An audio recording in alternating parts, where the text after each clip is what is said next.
Greetings, fellow members of the Esoteric Order of Gamers. Time for another joy of unboxing. What do we have here? It's Claustrophobia 1643 by Monolith. This has just arrived in the mail and it's the brand new version of Claustrophobia. Of course, I've got the old version here with all the expansions, now rendered completely and utterly obsolete by the new version. Seems to be happening a lot these days, old games being redone, but this one looks like it's quite impressive, so let's have a look inside. And first, look at this amazing padding. We'll just get this out. Well, this is very impressive. It's in its own storage chamber. You can see here, it's a lot of plastic, of course, but it certainly protects the game beautifully. No damage to the corners there. So let's see if I can open this. Hold on. Let's cut there. Carefully cut along there. Oh, it's a big box and it's heavy. Oh, wow, it's huge. Oh, and look at that. It's just artwork. Very fancy. Really impressive design, this actually. It's got a real nice, slick graphic design feel to it. Without further ado, let's have a look inside. Where is the top? No, hold on. That's the top. Right, okay. Bear with me, folks. It's all new and exciting.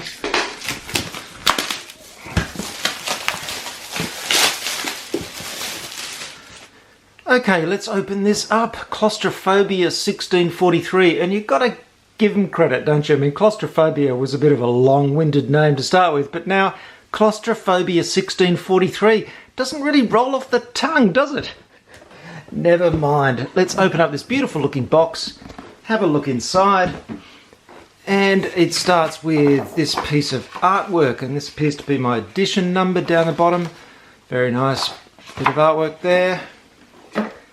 We've got some books, starting off with the scenario booklet, and heaps of content in there. You can see it's a lovely minimal design style, white, red and black.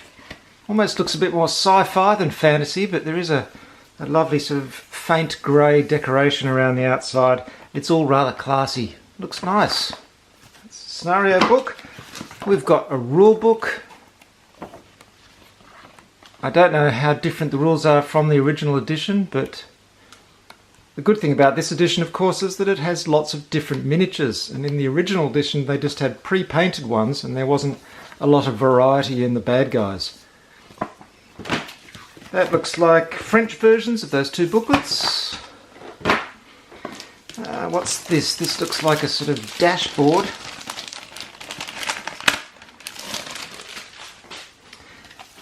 And yes, we have to pop out all these spaces here and then get the dashboard, which is double-sided, and it goes into there. So if I pop out one of these, that should look quite spectacular when that's all popped out.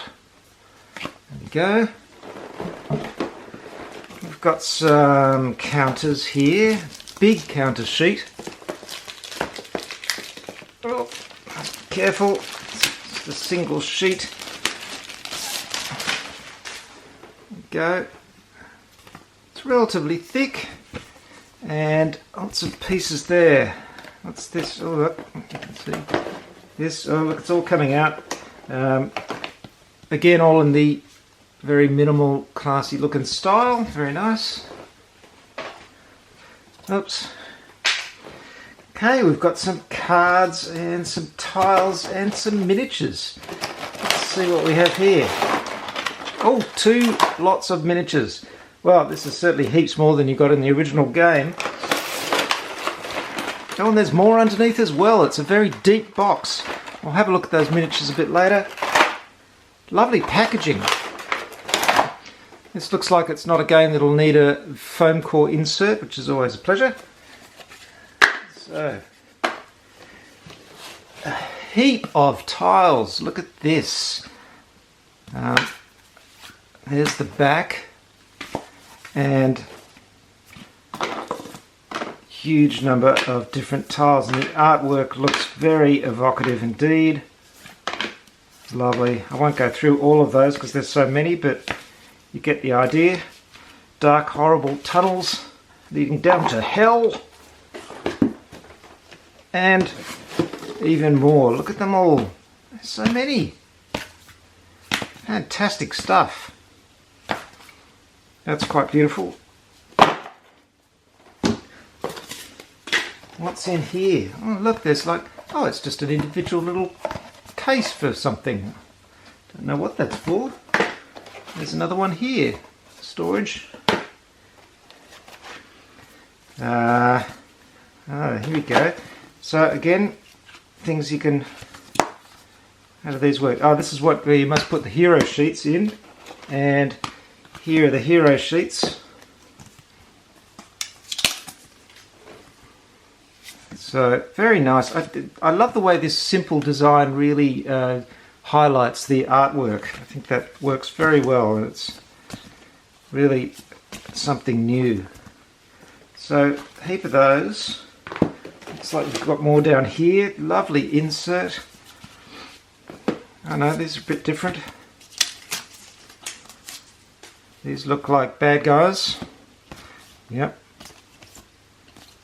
Oh, these are French. Oh, here's the English side over on this side. It's double-sided. It's a bilingual game. Brood mother. Ugh. Very nice. And look at this. Lovely. Got some nice custom dice. And a whole lot of counters. These are some red ones. Oh, they're little skulls. Oh, these are nice. Look at that. That is a lovely counter. I'll be using that in other games. Oh, they're great. They should make those available separately. Little skull counter. We've got some classic gems there. They're quite large though. Yeah, they're big gems. These look like smaller gems. Yep, they're a smaller size. So you can see the difference there. And some more custom dice, smaller dice this time. Let's have a look at these cards. Right, we've got 24 event cards. That's in black. Now you actually get English and French versions of these. It's a little frustrating, I find, to have all the French components in there because, you know, it adds to the weight of the box and you are paying for shipping, but I suppose it does save them money in production and getting it sent out, so it probably all evens out in the end. But even so, you'll have a second copy of these which you won't need, whether you're French or English. These ones are called Instinct cards. I don't think the design is quite as successful here. It's very close to the edge, the type, and also you've got the name of the card on this sort of upside down thing. This is getting a little bit too fancy for my taste, especially when the type is getting close to this, and yeah, they're just trying a little bit too hard there. I think it's a shame. And also it's very minimal aesthetic there. Works well in the other pieces, but not so much in the cards. Again, these ones are the equipment cards, and you know, not feeling very fantasy to me, these ones, and type very close to the edge. No, that's just my taste. I appreciate the fact that they've tried to do something very different here, but I don't think it's quite as successful with the cards, but I do like it in every other aspect of the game. Alright, let's have a quick look at these lovely miniatures, and as you can see, there's a lot of greebly horrible detail. They're very nasty looking, very demon looking. There's our star guy who was on the photo when I first opened the box. What's this one? Ugh. Yep, they're pretty horrible, as they should be. So they're all the bad guys. Oh, there's some more bad guys. Oh, nice looking demon there. What is this? It's got 4 arms. Ugh. And then we start getting on to the heroes. Really nice miniatures, lots of painting to do here, but this is going to be a spectacular looking game, and it'll be really nice to play this with a whole range of figures instead of the limited range in the original set. Very nice miniatures indeed. Well, that's it folks, Claustrophobia 1643, the new edition. It's a huge, deep box. It's got quite a unique design aesthetic, which in the main I love. It doesn't work all the way through in my opinion, but on the whole is quite unique, and I applaud them for trying something different. And I applaud the designer for trying something different, because it is hard to do something in the very crowded field of fantasy games that sets it a little bit apart. And I love this box, which just has the name on the side and not on the top. I think that's a beautiful looking thing. So really looking forward to playing this. Of course I'll be making a rules summary. Of course I'll be showing you more when the miniatures are painted. Of course I'll be covering it more on the Esoteric Order of Gamers. orderofgamers.com. Go check out the website. And of course check me out on Patreon as well. If you want to support my efforts, I'd really appreciate it.